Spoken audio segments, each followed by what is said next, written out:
राधा वल्लभ श्री हरिवंश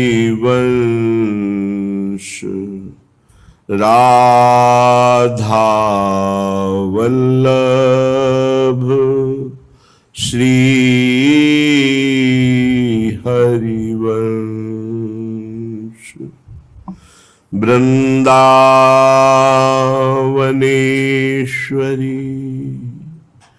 तवैव पदारविन्दम् प्रेमामृतैकमकरन्द रसौघपूर्णम्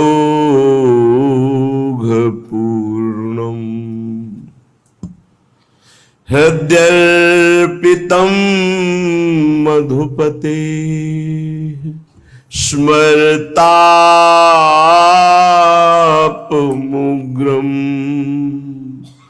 निर्वापयत् परम शीतलमाश्रयामि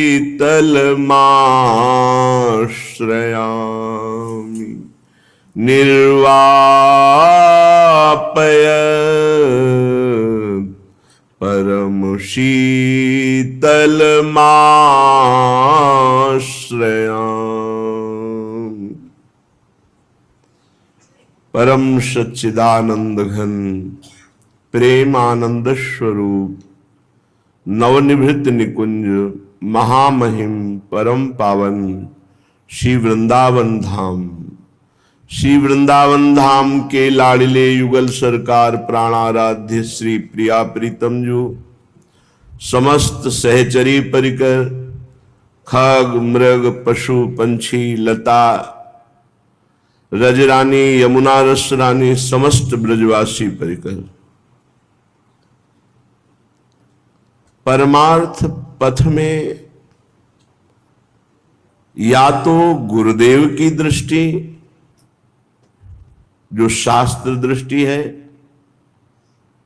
या फिर अपनी परमार्थ दृष्टि दृढ़, अपनी परमार्थ दृष्टि जो हमने गुरुदेव के वचनों से चयन किया मार्ग, उस मार्ग में दृढ़ दृढ़ इस तरह कि चाहे हमें प्राण समर्पित करने पड़े पर हम अपने मार्ग को नहीं छोड़ सकते। जब तक ये दृढ़ता नहीं होती तब तक माया की पवन, माया की आंधी साधक को लड़खड़ा देती है। वो संशय में पड़ जाता है, भोगों में सुख है या प्रभु में सुख है, भोग भोगना चाहिए या प्रभु की तरफ चलना चाहिए। प्रभु की तरफ चलते हैं तो मन बड़ा शांत खिन्न होता है, प्रतिकूलताएं बाहर की आती हैं, चार लोग उपहास करने लगते हैं, कई तरह की माया की आंधी आती है। यदि हम दृढ़ हैं तो निकल जाएंगे, नहीं तो फिसल जाएंगे।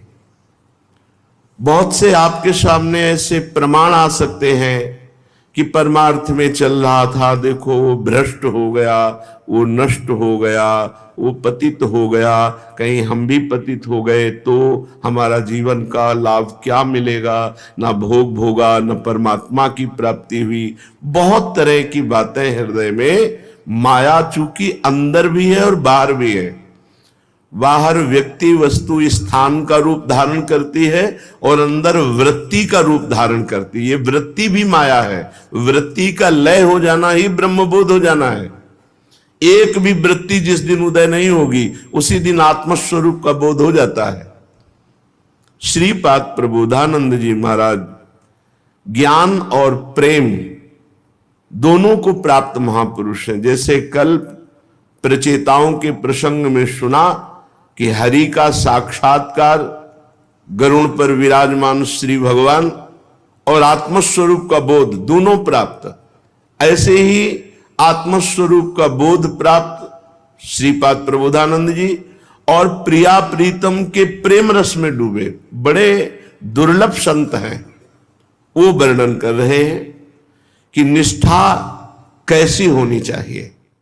मधु परिष्ठात कोटिशो वज्रपाता सकल भुवन दाही वन्यरभ्युत्थितोस्तु उदयतु लय कालो चांडाल मारतंड कोटिर न खलु तदपि वृंदा काननम त्यक्तु मीशे। मैं श्रीधाम वृंदावन को अपने प्राण प्रीतम के रूप में स्वीकार करता हूं। मेरा जीवन सर्वस्व वृंदावन है। वृंदावन तो वृंदावन के लाडिले युगल सरकार समस्त प्रेम परिकर ये सबकी निष्ठा हो जाती। वृंदावन की निष्ठा से प्रिया प्रीतम की निष्ठा, खगमृग पशु पंछी यमुना रस रानी रजरानी रसिक जन ब्रजवासी जन सबकी निष्ठा हो जाती, क्योंकि धाम में सब विराजमान है। कैसी निष्ठा? बोले पततु मधु परिष्ठात कोटिसो वज्रपाता। दो चार थप्पड़ लग जाए या कोई गाली दे दे या अपमान कर दे तो बहुत छोटी सी बात है। देखो जीवन में आता है, अगर पक्के नहीं रहोगे तो फिर ये माया की आंधी आपको डगमगा देगी। कह रहे करोड़ों वज्रपात हमारे ऊपर हो तो भी वृंदावन नहीं छोड़ूंगा। ये निष्ठा धाम की। कोटिशो वज्रपाता, यहां डंडा लगना या थप्पड़ लगना या गाली या अपमान, इन्हीं को हम नहीं सह पाते। और भगवत प्रेमी महात्मा कैसा होता है? बोले करोड़ों वज्रपात हो जाए तो भी धाम निष्ठा, धाम से बाहर नहीं भागूंगा। कह रहे हैं सकल भुवन दाही वन्यरभ्युत्थितोस्तु, समस्त भुवनों को जलाने वाली अग्नि में मुझे झोंक दिया जाए तो भी मैं वृंदावन नहीं छोड़ूंगा। करोड़ों वज्रपात हमारे ऊपर हो, बड़े बड़े दुख हो तो भी वृंदावन नहीं छोड़ूंगा। उदयतु लय कालो चंड मारुतंड कोटि, यदि प्रलय कालीन भय उपस्थित हो, मृत्यु का भय उपस्थित हो तो भी मैं वृंदावन नहीं छोड़ूंगा। यदि चांडाल आदि नीच पुरुषों द्वारा अपमान हो तो भी मैं वृंदावन नहीं छोड़ूंगा। ना खलु तदपि वृंदा काननम त्यक्तुमीशे, मैं अपने इष्ट वृंदावन को कभी नहीं त्याग सकता, चाहे जैसी परिस्थिति हो। अब ये जो वृंदावन की निष्ठा आती है इस कोटि की, ये भगवत प्रेमी महात्मा के संग से ही आती है। अगर प्रेमी जनों का संग ना हो तो निष्ठा आएगी ही नहीं। किसी न किसी वृंदावन निष्ठ रसिक महापुरुष की कृपा से ये निष्ठा आती है। तो दूसरे श्लोक में रसिक महापुरुषों की निष्ठा का वर्णन करते हैं। पहले में धाम निष्ठा का वर्णन करते हैं, जैसे ध्रुवदास जी सरल भाषा में कहते हैं, खंड खंड हुए जाए तन अंग अंग सत टूक, वृंदावन नहीं छाड़ियो छाड़िबो है बड़ी चूक। चाहे हमारे शरीर के टुकड़े टुकड़े कर दिए जाएं, सैकड़ों टुकड़े अंग के कर दिए जाए, मैं वृंदावन नहीं छोड़ूंगा। अगर वृंदावन छोड़ दिया तो बड़ी चूक होगी, इतना वैसे ही छूटेगा। जो कछ लिखा लिलाट दुख सुख देह संग, भुगते गो जा जाएगो या सिद्धांत भंग। या सिद्धांत भंग तजत क्यों धीरज प्राणी, वृंदावन परिहरे प्रिया प्रीतम रजधानी। और यहां जो भी होगा वो महामंगल होगा। इसलिए अब हमें पार्थिव शरीर की परवाह नहीं करनी, हम धाम निष्ठ हैं, हम धाम के अखंड वासी हैं, ऐसी निष्ठा। अब ये निष्ठा कहां से आती है? ये किसी शास्त्र स्वाध्याय से नहीं आएगी, ये किसी तीर्थयाटन से, किसी अन्य साधन से नहीं आएगी। ये भगवत प्रेमी महात्मा के संग से आती है, जो धाम निष्ठ है, जो प्रिया प्रीतम के प्रेम में। ये बहुत दुर्लभ है। हमारी आकांक्षाएं हैं, उन आकांक्षाओं की पूर्ति के लिए हम विविध प्रकार की वृत्तियां स्वीकार किए हैं, बाहर जाते हैं, नाना प्रकार की भोग सामग्री, एक ये है। और एक ये सर्वतो भावेन अजात पक्षा इव मातरम खगा, जैसे बिना पंख निकले हुए छोटा चिड़िया का बच्चा केवल चिड़िया की ही तरफ देखता रहता है, अपनी मां की तरफ, वो जो मुंह में दाना पानी ला, ऐसे हम वृंदावन के आश्रित। हमारा आयास प्रयास कोई नहीं, केवल वृंदावन और निरंतर वृंदावनाधीश्वर युगल सरकार का सेवन चिंतन मनन, ये है सीधे इसी जन्म में प्रिया प्रीतम की सेवा में पहुंच जाना। धाम सीधे सेवा में पहुंचाता है। ये रसिकों के संग से निष्ठा आती है, इसलिए कह रहे हैं सर्वेषाम अनुकंपयताम हि सताम शिक्षा कृते दंडिताम। सताम माने संत महापुरुष। जो भगवत प्रेमी संत महापुरुष हैं वो सर्वेषाम अनुकंपयताम ही, वो मुझे बहुत दुलार करें, बहुत कृपा पूर्वक अनुकंपा पूर्वक वो हमें दुलार करें, तो हम उनको छोड़ेंगे नहीं। तो बोले दुलार में कौन छोड़ देता है? नहीं, आगे भी शिक्षा कृते दंडताम, यदि मुझ उद्दंडता के आचरणों से युक्त को वो मुझे दंड दे तो भी मैं उनको नहीं छोड़ूंगा। चाहे वो सर्वेषाम अनुकंप्यताम ही या शिक्षा करते दंडताम, वो चाहे हम पर अनुकंपा करके दुलार करे या वो शिक्षा के लिए मुझे दंड दे।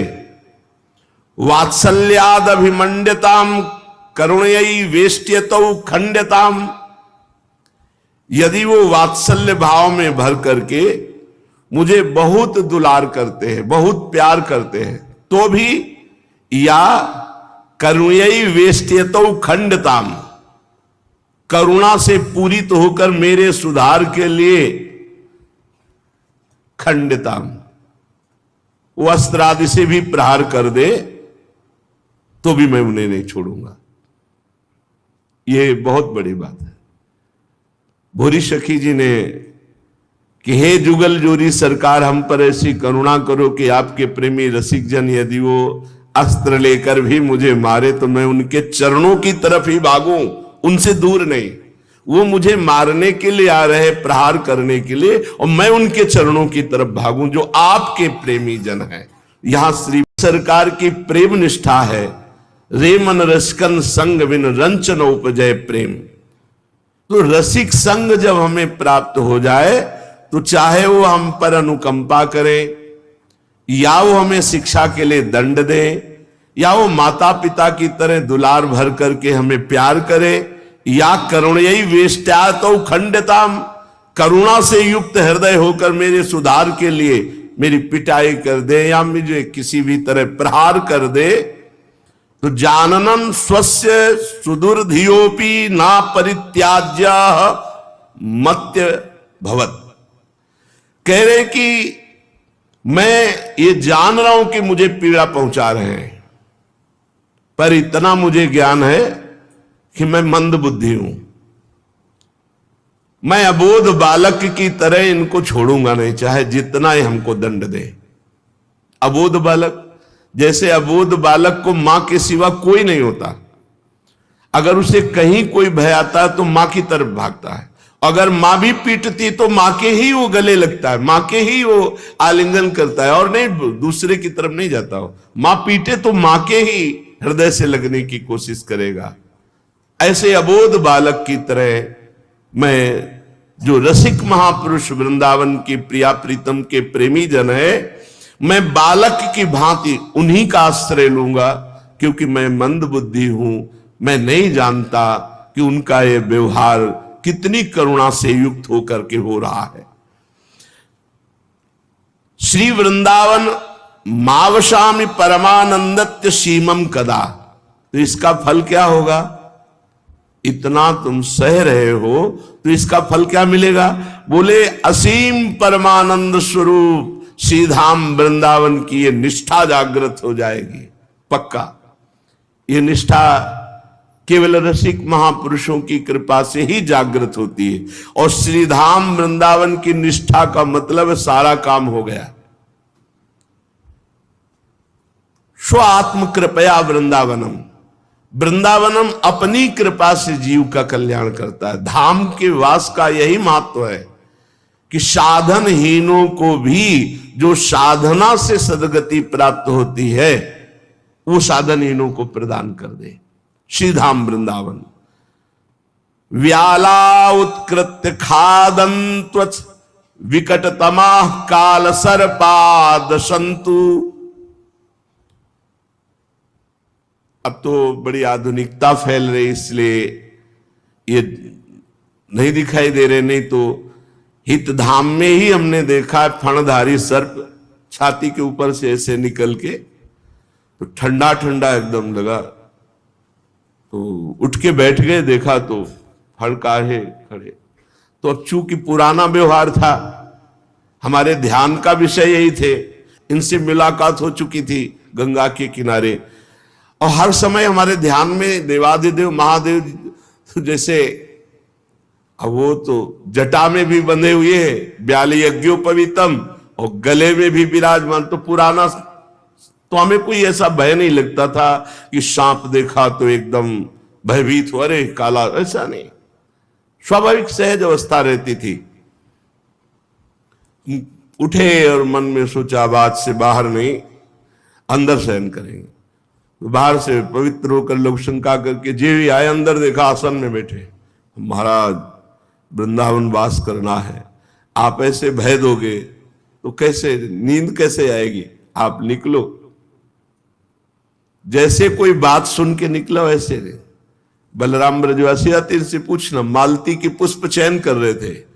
प्रथम यथामति प्रणव श्री वृंदावन तिरम, बड़े जोर से पद गायन करते थे। नीचे ऐसे देखो कमंडल ऊपर रखा है जिसपे पुष्प डाल रहे, नीचे मस्त एकदम, बहुत से ऐसे। वर्षा के समय में एक सर्प दूसरे सर्प को खा रहा है, ऐसे दृश्य। और जब बाढ़ आई थी तो ऐसे जैसे पत्ते उतराते हैं, ऐसे बिच्छू और सर्प इस धाम में। तो जिस समय श्रीपाद होंगे उस समय तो और भी, ये तो 26 वर्ष पहले की बात करें। खादन्त्वथ, काट ले तो भी मैं वृंदावन नहीं छोड़ूंगा। यहां तो सुविधा ढूंढ रहे, निष्ठा कैसी है देखो। सच्ची मानिए, अपने लोग कभी सुविधा का शब्द ही जीवन में नहीं रहा, शब्द ही जीवन में नहीं रहा। ये तो अभी चंद दिनों की है, और श्री जी ने जान करके दी है, क्योंकि उसी व्यवस्था से दिनचर्या हो पा रही। नहीं तो सुविधा शब्द से जीवन नहीं जुड़ा था, सुविधा शब्द नहीं था। कुशासन, भिक्षावृत्ति, अकिंचन जीवन। जब तक हम प्रभु के सिवा अन्य कुछ सुख चाहते हैं, अन्य कोई आश्रय लेते हैं, तब तक निष्ठा जागृत नहीं होती। निष्ठा तभी होती है जब केवल प्रभु हमारे जीवन में होते हैं। केवल प्रभु, केवल प्रभु। हमारे साधन भी प्रभु, हमारे साध्य भी प्रभु, हमारे प्रीतम भी प्रभु, हमारे प्रिय संबंधी भी प्रभु, हमारे सब कुछ प्रभु। प्रभु के सिवा कुछ नहीं, तब रंग आता है। तो व्याला उत्कृत्य खादन्त्वथ विकट तमाह काल सर्पाद संतु। बोले व्याघ्र आदि या हिंसक जीव आदि एक खा जाए, या सर्प मुझे डस ले, मेरी कभी कोई चिकित्सा ना हो। रोगा स्यूर दुष्चिकित्सया ददतु, भारी असाध्य रोग हो और कोई चिकित्सा ना हो, तो भी मैं वृंदावन नहीं छोड़ूंगा।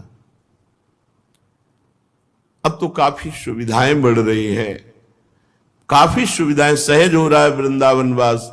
नहीं, रसिकों ने लिखा है वृंदावन वास कठिन मोरी माई। ऐसा नहीं था कि बहुत सुखपूर्वक वृंदावन। वृंदावन वास का मतलब है वो अकिंचन परम हंस जो प्राणों को बलिहार कर चुका है प्रभु पर, वही वास कर सकता है। असाध्य रोग हो और कोई औषधि ना हो, बहुत समय तक औषधि नहीं ली, बहुत समय तक। गुरुदेव भगवान ने जब कहा कि रोग रूप से भगवान पधारे हैं तो औषधि रूप से उनकी पूजा की जाए,